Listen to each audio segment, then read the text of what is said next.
ញព្រាត់លាក់កន្សែងលាក់កន្សែងឬមួយក៏ចោលឈូងពឺបងសុំតម្រង់ផ្លោងបោះឈូងទៅរកស្រីបោះឈូងទៅរកស្រីបើត្រូវត្រង់ណាកុំខឹងណាពីស្អីព្រោះជាថ្ងៃឆ្នាំថ្មីយើងសប្បាយអើងករំអើយរំចង្វាក់សារវ័នលើកដៃឡើងអាងឲ្យតន់តាមចង្វាក់ភ្លេងឆ្លង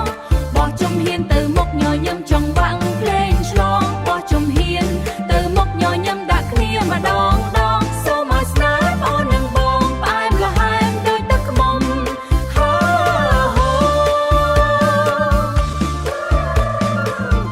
សារវ័ន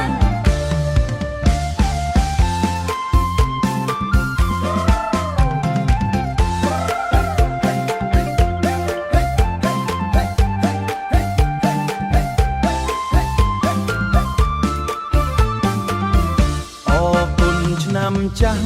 ដែលបានកន្លងទៅឆ្នាំថ្មីមកដល់អីលើនាំហេងនាំជ័យជួបជុំជើមជ័យជួបជុំទេវតាចុះមកប្រទានពរជ័យមហាធំឲ្យគ្រួសារសុខដុម